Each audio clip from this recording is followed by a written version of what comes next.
Hello Rebels of the Heart, it's Luna, I'm back again, and today I decided to do a video, but the video will also be available on my podcasts, which is available on anchor.fm/Luna with a capital L, no space, Louise with a capital L, no space, Anna with a capital A.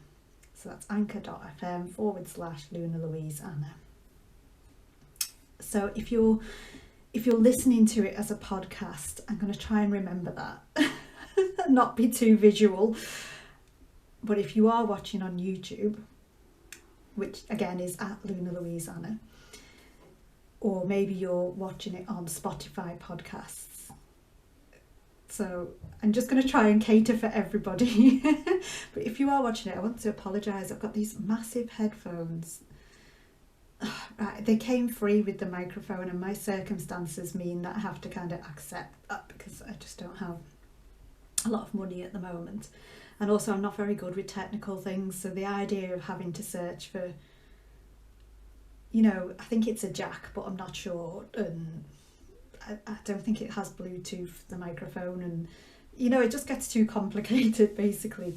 But one of my star signs is Libra. I've got Libra rising sign, and Libra loves beautiful things, and these are the biggest, most masculine, clumsy looking, messy headphones I've ever seen in my life.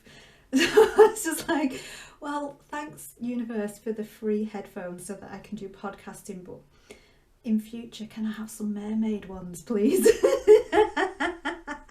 I have actually seen some that are pink with cat's ears that are like LED flashing lights. So I was like, oh yeah, they've got my name on them. So I apologise for those of you that are watching on video because I just look ridiculous, to be honest. They're too big. I've only got a very small head and they're just massive. And I was speaking with somebody the other day before doing an interview on one of my podcasts. I was saying I look like, the Cybermen in in Doctor Who. I look like that. I just need to spray paint them and I'd be good to go. At least I've got the next Halloween costume sorted, hey? So anyway, that's enough of that. I'm not here to speak to you about headphones and my frustrations about that. I've actually come to speak to you about the ego. It's funny that I've just been complaining about my headphones and I'm going to talk to you about the ego. Oh, the irony. Because it's just been a year for me. This year, 2022, has been a year of me kind of getting up close and personal with my ego, and it's been horrible at times, and then other times it's been quite enlightening and relieving. It's been a relief at times. So I thought I would just come on and kind of share where I'm at with the ego, with my ego, and what kind of thoughts have come to me and ideas around it. And whenever I share these things, I am never sharing from the point of view that I have all the answers. I think if you've been watching my videos a while or following me on Facebook, which is Luna Louise Anna again, or if you've just been listening to my podcast, you will realise that I never pretend to have all the answers. I don't come at anything saying this is correct, this is how you do it, because I'm very much on a healing path at the moment. So everything I share is just from that point of view, really. So it's just sharing where I'm at, that's all. Okay.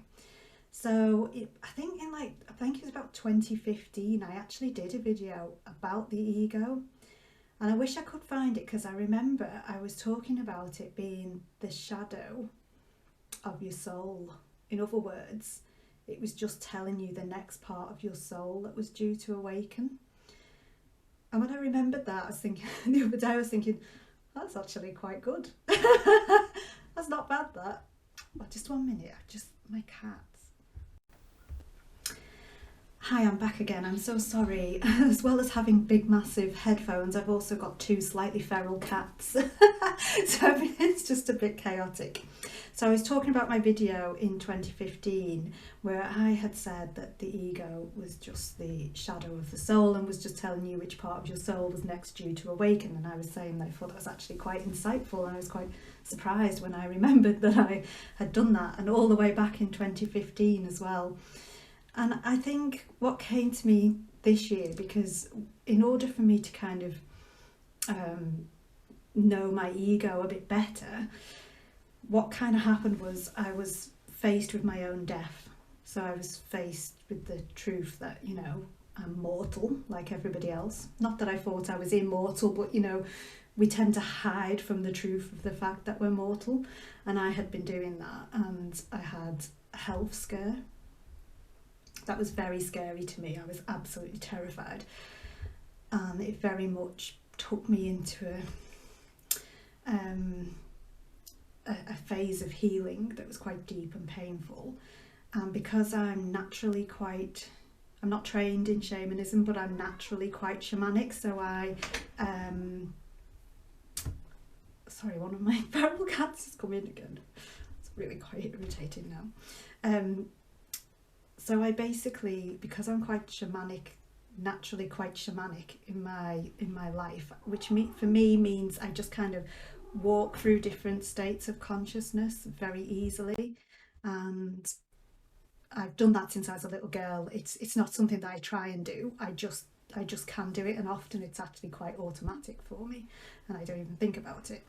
So what happened to me was I went to my own funeral. So in effect, I travelled forward in time in consciousness, and I attended my own funeral, and I grieved myself, and I really did actually grieve. I grieved like somebody had died, and it was kind of like an ego death, as it gets called. Except I don't really experience the ego as dying. I mean, it doesn't just go away.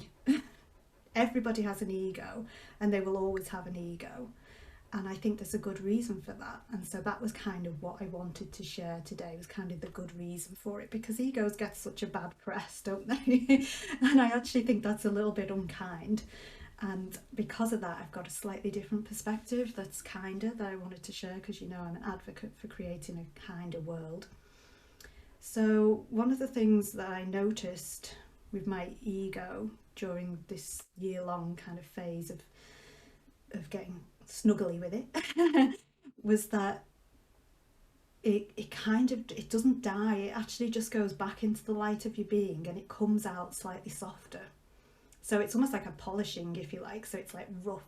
So, if you give it no attention and love, it's like a rough, ragged rock that yourself and everybody else will get cut on. And if you give it love and attention, it actually comes back into the light of your being, a bit like breathing in and out. And it actually, I experienced it pretty much as breathing in and out. It comes back into the light of your being, and then back out again, and you get a softer version, and one that isn't controlling you. So there's all these teachings about how bad the ego is, but nobody talks about what it actually is. And for me, what I found was it was just the voice of my wounds. So, we all come here with things to resolve and heal. And throughout our life, those things get activated by events. So for me, the big chunk of work that I came, like my mission, if you like, was to heal abuse. So I've had, my life has just been absolutely riddled with abuse. I could not go anywhere. I couldn't sit on a bus. I couldn't walk down a street. I couldn't have a job without being bullied. I just couldn't do anything without some form of abuse. I was born into an abusive family. I had abusive relationships, friendships, as well as, intimate relationships. Every single interaction I had was abusive towards me. So that level of abuse was kind of what I've come to heal. So they were my wounds. And if those wounds get ignored and don't get tended to, it is the ego's job to draw your attention to them. And the ego will draw your attention to them in the most cringeworthy, horrible, nasty ways. And if it isn't given the love and attention and care that those wounds need, then it will play up big time. Yeah, it's going to, come out in bad ways. And Sometimes that has happened with me, and I'm sorry for those times. But it was really just a klaxon, if you like, 10-second warning: if you don't tend to these wounds, something's going to go off. So that is all that the ego is. It's the voice of the wounds, and it's just telling you the next part of you, the next wound that needs to be tended to in order for you to evolve. And wounds are just stepping stones of evolution. That's all they are. They're just, the path of evolution. So they're just a stepping stone on that path of evolution. And so your ego is not bad, because it's actually the guide to those wounds. In other words, it's the guide on your path of evolution. And we all need that. And that's the reason why we have one. And so all these things that say, it needs to die, ignore it, call it bad, name it as bad, don't ever act from it, this kind of thing. There's nothing wrong with those teachings, of course, but for me, they're just slightly skewed in the way that they're presented, because actually what we need to do is pay attention to our ego, and we need to give it love and kindness and be thoughtful with it. Speak to it. I spoke to mine. Speak to it kindly, not and with no judgment, and let it tell you what is next in your healing journey. Let it be the guide to those stepping stones on the path of your evolution, which are your wounds. And if you do that, it will naturally start to trust you. And then when that trust and that union, so that it can be a guide, comes about, that is when it starts to integrate into the light of your being, and then come back out much softer and much less in charge. It just won't be directing you, because if you don't deal with the wounds, in your subconscious, the things that you've come to face this time on this planet Earth, we've all come with things that we need to face. So everybody's got wounds and trauma. If you don't do that, then it's just going to get worse and worse. So that is what came to me on my little year long journey into the dark of death, and I'm just hoping that will help somebody else, and maybe put something a bit kinder out into the world regarding egos. They don't need to be judged or shunned or ignored or pretend you don't have one. They actually need attention, and the more attention you give them, and the more open you are to what they're teaching you and what they're showing you, the more likely they are to come home to your light. And when mine's, maybe talking to me or whatever, I actually do say to it, welcome home to the light. Welcome back home to the light. And when I say that, it comes into the light of my being. And as I breathe back out, it comes back out again softened. And it's such a simple practice and just an easy way of polishing off the ego. So I really hope that helps you. I'm really open to chit chat about this as well. So please write, in the comments on YouTube, or I think on Spotify you can actually write comments as well now. Or if you're watching this on my Facebook page, facebook.com/Luna Louise Anna, then feel free to write comments under there. What are your experiences with the ego? I would love to know.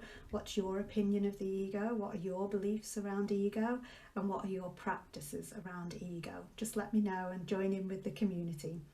Okay, darling, so I will be back again soon, hopefully with pink cat ear LED unicorn mermaid dainty headphones and 2 quiet cats. Okay, darlings, I love you all so much. Thank you so much for listening. Take care now. Bye.